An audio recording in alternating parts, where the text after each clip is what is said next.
Hello, karon mga tumi sa usa ka small town diri sa New Zealand. Ginatawag ni nilag Akaroa, if na-pronounce ko right. But yeah, this is our view going there. And of course, as a passenger princess, naga-enjoy na dyan ko sa view. And then, itong driver, focus lang na siya sa road kay kailangan man nato i-safety atong mga self, no? Then nag-stop mi diri. So, mao na ang Akarawa pero layo pa na siya. Doon lang na siya tan-awon pero layo pa na siya. And then nagpadayon na mi. Naabot na mi. But kayon kay ko. So, imagine, ilang public toiletries free. Mao na ang gibayran nila na tax. So, free ilang public toilet and then inigawas din mo na kay view, di ba? Oh, di ba? Char-char na, oy. Apa? Di ba? Para sa TikTok yan.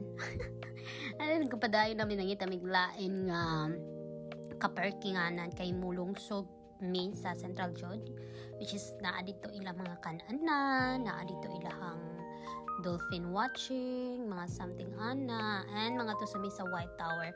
Pero wala na may nag-try og dolphin watching kay di man jud mahilig og dagat-dagat si James. So if nagwonder mo nganong dili mi mahilig mo adto sa dagat-dagat kay wala gyapon pulos kay ako rin malingaw niya, si James di malingaw pati, di ba? So wag na nating pilitin pag ayaw niya kasi kana naman sad nga part ang dili niya ganahan. And okay lang naman kasi most of the time nag-yes naman yan. Hindi naman sa sa nagno-no siya, but you know, iba rin yung feeling pag ikaw lang yung nag-enjoy at hindi nag-enjoy yung kasama mo. Kaya wag na lang. Ayan yung White Tower. And mao na tong view. And then nag-direct ko rin ni James na ang sana mo pag video. Diba? Para sa TikTok yan! Director ka. Kasi ako siya gisungog-sungog. Okay. Dili siya mahilig ang ganda niya. Kaya gito man. Gisungog-sungog na ako siya. Uto-uto mong kabibiyoy. Diba? Sweet with a view. And then, napansin ako diri no, na-adyo na sila sign for EAD. Bisag asa mo adto na-adyo na siya kay if ever lang na itabangunon, ana ba? So, keep it up. Wag na tayo magsalita. Yan. Padung na mi balik sa muang parkinganan.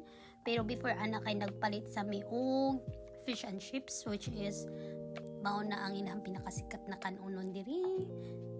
So, tanawa lang na ang view. Kapuyon ba ka, ana? Diba dili? Kay kuan peaceful kaayo siya tanawon. And then nakita mig parkinganan. Naun yung na ta. Na picture pa di ay mi dira. And then nibalik mi sa ako di ay kay gitugnaw na ko. So nibalik ko sa parking area. Nami dira nagpark.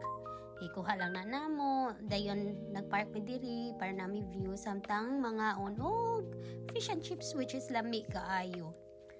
Second time trying. Nice kayo. Maura to. Sa sunod na pod. Bye-bye.